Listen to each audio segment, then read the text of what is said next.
This podcast is part of the Big Heads Media Podcast Network. Go to bigheadsmedia.com for more great podcasts. Well, hello everyone. Welcome to Dumpster Diving. This is our Dumpster Diving episode where we find something horrible from the past and make fun of it. Today, this is Mike's choice.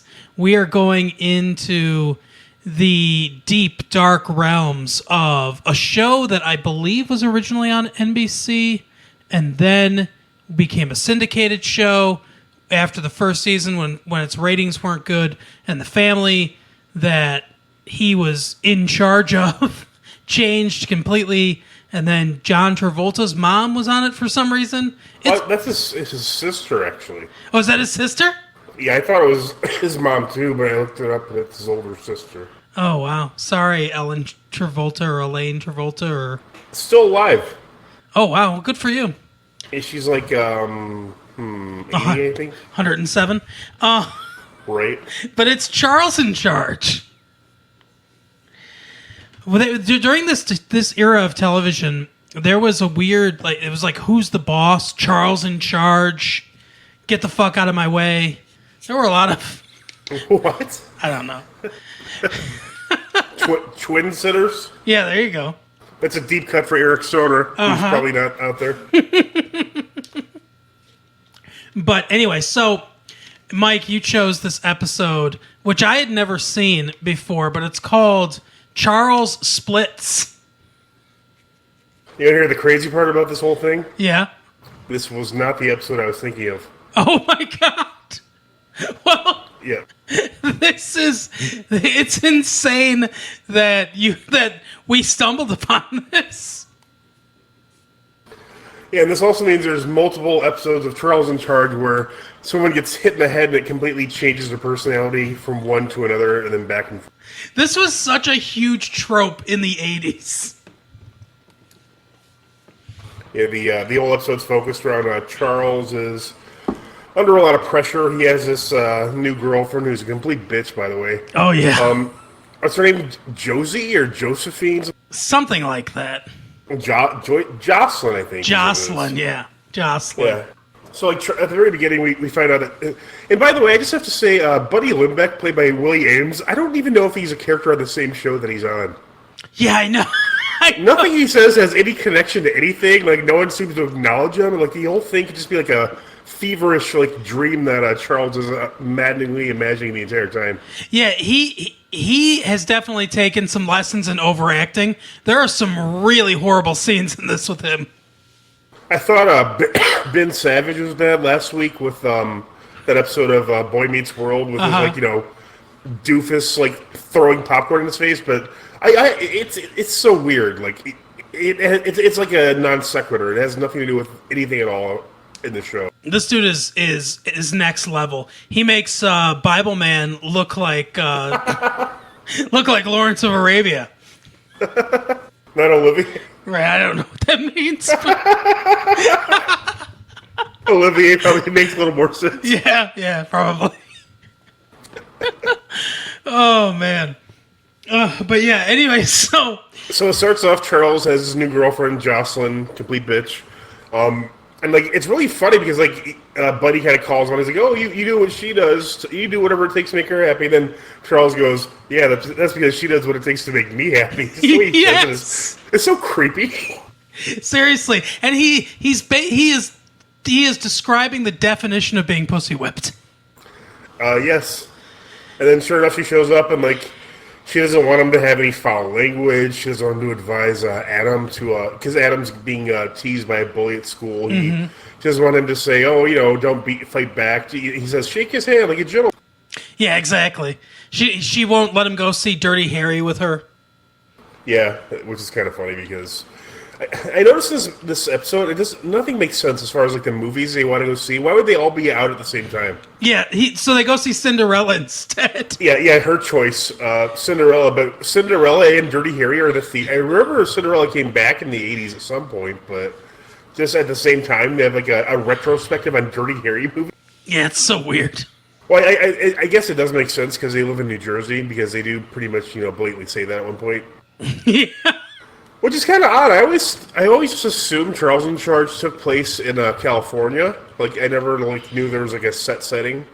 I didn't either. I thought that it was all vague. Yeah, it was kind of weird. But so Charles goes downstairs to change his shirt, and then he whacks his head on like a cabinet. I think is what he says it was.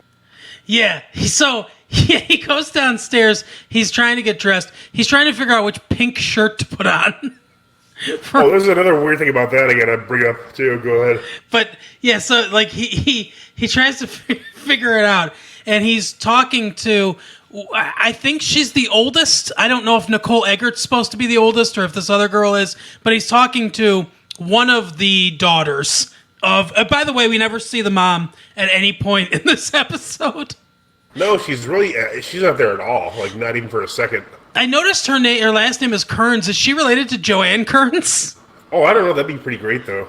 But anyway, so he says he's all under all this pressure because he doesn't know. He's trying to be somebody he's not for this girl and everything. And then, yeah, he hits his head and he comes out with a completely new personality. Now, here's the weird thing. So basically it's just a completely different personality. He has all of his memories intact. He knows who everybody is, but now he thinks his name is Chaz. Yeah, which is like another 80s, like, oh, that's a cool name, Chaz. Yeah. So, and he's got that attitude. He's like, hey, like that kind of attitude. Oh, we should mention real quick too. So, before this happened, he went after the movie. He went out and Buddy met him at that diner where John Travolta's sister works, his mom, and which is a 50s throwback, as we mentioned last week in one of our episodes. Exactly, another 50s diner, and this incredible stereotypical Jersey like thug walks up to him and says, "Hey, you're in my booth," and I think it's Stephen Baldwin or Billy Baldwin. It's one of the Baldwins. You know what I was confused by? This is a complete. Never mind. That makes no sense. Because it was this episode's labeled Split, so I looked to see if I could find it. It's on NBC.com for free. Yeah. But I actually found it on like a Daily Motion at first. That's the only one that popped up. So I clicked on it. And I watched like a good 20, 30 minutes of this along, and I realized this is not the right episode. but there's a religious guru, and I'm pretty sure he's played by Charles Nelson Riley. Oh my god, that's hilarious! Yeah, that's pretty good. I'm gonna have to check that out then. But yeah, so Billy, I think it's Billy Baldwin. Billy Baldwin has this girl with him, and basically threatens him. And Charles says he's gonna beat him up, or threatens to beat him up, but then because his woman's there, he decides just to let him off with a warning or whatever. He pusses out, basically, is what happens. Oh, absolutely. Hardcore. So, Charles Nelson Riley was 6'2"? No. Wow, really? Yeah. I wouldn't think of him as a tall man, but... Well, he slouches a lot, too. He really does. But anyway, so Charles hits his head, and he becomes Chaz, and he's, he starts making fun of all of Charles's things, basically. He's like, why am I putting on, this shirt? He's like, hey, what are you doing down here? This is a man's bedroom. Don't you got any respect for yourself, Toots? And then he slaps her on the ass. Slaps the 14-year-old girl on the ass. He does do that, yes. Oh, by the way, that is verified. Charles Nelson Riley in the other episode, The Cure for the Common Cold is what it's called. Oh, my God. The Cure for the Common Cold. Yeah, I don't know. Nice. But anyway, so then what happens after that? He goes upstairs and he starts... he says he needs to buy new clothes. Yeah, and what's weird, as I noticed here, is what I was going to mention earlier, is I'm pretty sure Willie Ames is just wearing his clothes later. He's wearing the exact same colored shirt. I'm pretty sure it's the exact shirt he was wearing. That's funny. They're just recycling the wardrobe.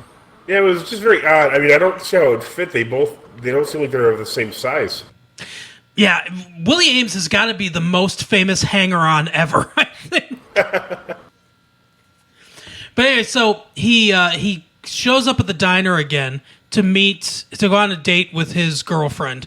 And he's got a leather jacket on, a ripped shirt, some jeans, Or no, okay, so they've gone out. Actually, they've already gone out, and he's going to the diner, and he's basically saying to Willie Ames, she doesn't know how to treat a man and all this stuff. And then he goes, yeah, it's this Jocelyn lady from earlier. Yeah. But what gets me is they show up at the diner and they have like a giant tub of popcorn that's like almost entirely full. Yeah. It's like, what, did you have like 2 handfuls of popcorn at the movie? Then and you have all this popcorn, but you're going to the diner still? Right. And he says to her, like, have some popcorn or something like that. And it implies that they actually went and saw the Clint Eastwood movie. Yeah. Yeah, because she talks about how horrible it is, how violent it was and everything. Right. And then Billy Baldwin's there with his girl. I can't remember her name, but Tiffany. Tiffany, that's right. But he basically walks over to him and gets him in. He gives a Vulcan nerve pinch or something like that. Yeah, that was very odd. Like somebody knows how to do this. So he just squeezes his neck and he basically says, hey, Tiffany, you know how to treat a lady, or you know how to treat a guy and all this stuff. Why don't you go out, And she's like, oh, what about him? And he's like, oh, didn't you hear? He's a pulled muscle or a nerve broken in his neck or something like that. And he's like, he can't go with us. So it's like, she's like white trash Kelly Kapowski. That's what she looks like to me. Yeah, I can see that. Because she's just, the hair, and she kind of looks a little bit like Tiffany Amber Thiessen, and she's in that 80s, hot pants type thing. So yeah. He grabs her and goes out with her. And I believe this is the first time that we get the most frequent line from John Travolta's sister in this episode, where she just goes, wah, like that. How is that funny? I don't know. I don't understand how any part... I can tell parts where they're supposed to be funny. And what's odd is it sounds like it's like a live crowd. Like they sound like, it's not like a taped crowd or anything. Mm-hmm. Especially in that one I accidentally watched. Oh my God, they were going nuts at certain points. It was ridiculous. Yeah, they must have just gone... They must have just gone to a moron factory and then just loaded their trucks up and then drove right over to the studio. The moron factory. Yeah, they're like, come on, everyone. They're like, oh, okay. It's like rounding up calves to the slaughter. Right. So then everyone starts talking about Charles, and he insists everyone calls him Chaz, and how he's changed. They don't understand what's going on. Buddy keeps mentioning this nurse he's dating. Yeah. Yeah, he's dating some nurse, and he's like, "Oh, I'll call her." What's funny too is that the grandpa says that he's going to call her. I don't know why he just doesn't let Buddy do it, since he's the one dating her. But right. I assume it's for the joke, because he says, "Oh yeah, we've been dating. We know each other really well. I'm madly in love with her. I want to spend the rest of my life with her." And he goes, okay, what's Nurse, whatever her last name is, what's Nurse, Ratchet's first name? And he goes, Nurse. Right. So he ends up calling her, and then Charles calls the house, and he also advises the little boy now to hit the dude with a 2x4 that's been beating him up. Yeah. Yeah. So he calls, and the little kid says, we got to get downtown right now, or Charles is going to die, or something like that, or something horrible is going to happen to him. So they get downtown, and he's getting married to Tiffany. And we find out he's known 3 days. Yeah, exactly. So they do end up getting married, and that's where the part 1 of the cliffhanger ends, is with them getting married. Oh, by the way, both these were directed by Scott Baio, but I forgot. But when he puts his name on there, he put his middle name as well, which is like some really lame middle name. I can't remember what it was. I think it's Scott Vincent Baio. I'm not sure, something like that. But yeah, that was just kind of funny. That now that I'm directing, I'm going to put the middle name in there. SVB, it's famous. But anyway, so the second part opens with Scott Vincent James Baio. Oh, nice. I wonder if James is his confirmation name or something. You got to imagine he's Catholic. I guess. I don't know. But anyway, so... Oh, his birthday's today. Is it? The 22nd. Oh, tomorrow is his birthday. All right. Happy birthday, Scott Baio. Born 1960 or 61. Sources differ. What's funny, as far as years active go on his Wikipedia, it has an endpoint at 2015. Like, yeah, he's done. Wikipedia's decided his career's over. Yep. Like, he's good. That's awesome.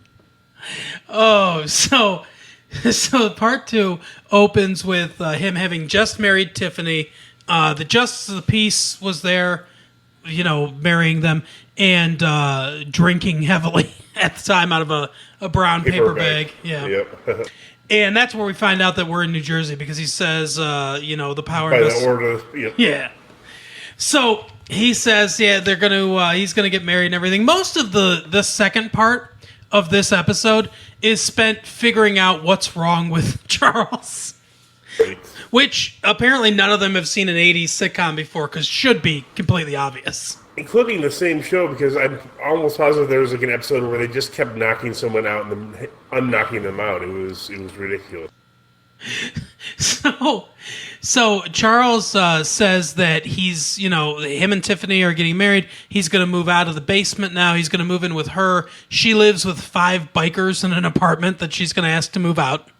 All right. And the wrench in their relationship is the fact that he doesn't want her to work. Right. Which is a promising career lined up as a, what do you call it, manicurist. But yeah, she goes to beautician school, apparently. And she has grand career plans of being the best manicurist on the East Coast. He says some people already say she is the best on the East Coast. Yeah. Hey, did you know that in 2018, Scott Baio was accused of engaging in verbal abuse and of physically assaulting Alexander Polinsky on the set of Charles in Charge? No, I didn't realize that. That's the guy who plays Adam. Nice. I did hear that there was some sort of accusation about him molesting Nicole Eggert or something like that. I thought they dated too, but I don't know. Yeah, I don't know. Nicole Eggert looks pretty damn good in this show, I'll say that. Yeah, I was going to say that, but I'm not sure how old she actually is in this, so I was refraining. Yeah, I don't care. I'm pretty sure I was younger than her at the time, so I think... Oh, yeah, for sure. At the time, I had a big crush on her. But anyway, so she's angry and she wants to get the marriage annulled, and Chaz is not hearing anything. And also she finds herself as being better than him too. She thinks she's like a higher class of a person, which she says to his mother, just flat out. And so she wants an annulment. Pretty much everybody but Chaz wants an annulment. Yeah, exactly. And Buddy gets his nurse friend over to kind of discreetly examine him. Also, we find out that Charles signed his marriage license as Chaz Lamborghini. Yeah, Chaz Lamborghini. So they question whether or not that would legally, make it not even an official marriage in the first place. So for some reason, Buddy is sent to go research at the library at the local university. Yeah, that part makes no sense. I'm assuming it was only there because they didn't quite have enough story to fill out an entire episode.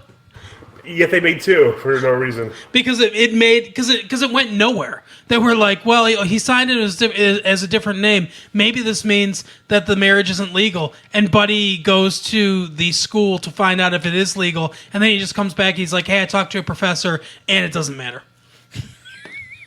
It goes absolutely nowhere. Yeah, it just made no. It was just some really dumb joke that I already forgot what it was. That was the whole purpose of that. Mm-hmm. Yeah, which I don't even know if that's true or not. By the way, I honestly don't know. I mean, you have to usually have a notary, I think, for that sort of thing. I don't remember. Did I have a notary when I did my wedding thing? I don't think so. I mean, I had a witness, but well, you have to sign that paper, like the official documents. I thought I showed somebody my license. I don't know. Yeah, I don't know, but yeah, I don't know what the law is, but I'm pretty sure you have to use your real name when you're getting married. Yeah, I would think so. But anyway, so Buddy calls her over, and she's like a character out of like a Mel Brooks movie or something. She does not fit into the show in any way because she's one of these people. She's like, Mr. Lembeck, I'm all business. I'm talking like this. Yeah, she literally speaks like, I don't understand. Her and Buddy could just be a different show. They have no, there's no bearing from them on anybody else on the show. Mm-hmm. And Buddy says something like, I know she seems real laid back or something like that now, but get a thermometer in her hand and she's all business or something like that. So she does an examination, and she doesn't really have a diagnosis yet. And then her and Buddy start making out on the couch. Right. Then, which I'm pretty sure is the only reason she was in the episode. Yeah, probably. And also, Willie Ames, he's like in his mid-30s on this episode, so there's another...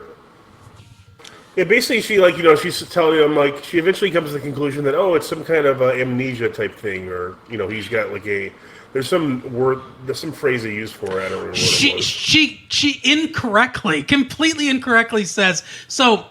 She says, well, if he got hit in the head when he was under stress, then he easily could have suffered a schizophrenic split. Yeah, that's true. Which is they kind of suddenly realize, oh wait, he hit his head, and then like that's when he started acting weird. So they realize that's what it was. Yeah, and the fun thing is schizophrenia is not split personality. Like people used to think that it was like a misnomer, but that's not what multiple personality disorder is. Right. So apparently a new sort of psyche has emerged in him, and the nurse prescribes hitting him in the head again.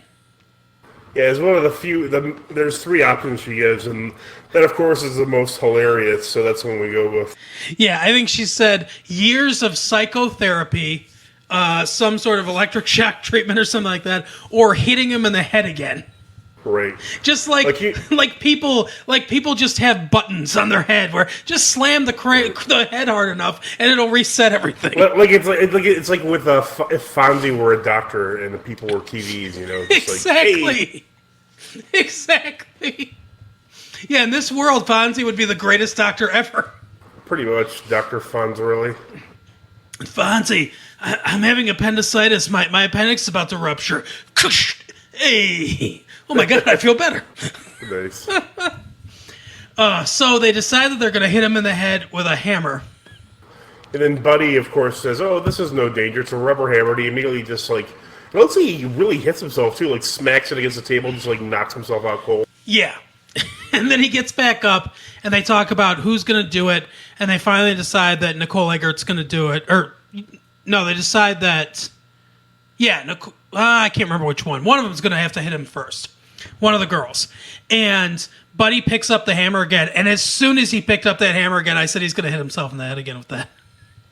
There he goes. And it happens almost immediately.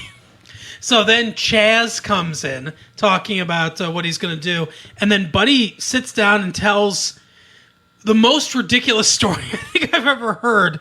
Yeah, I don't even understand what's going on in this story. I think he's talking about, says something like a warthog or no, he says, I can't remember what it is, a mole and a butterfly. Right. How like a mole becomes a butterfly or something like that.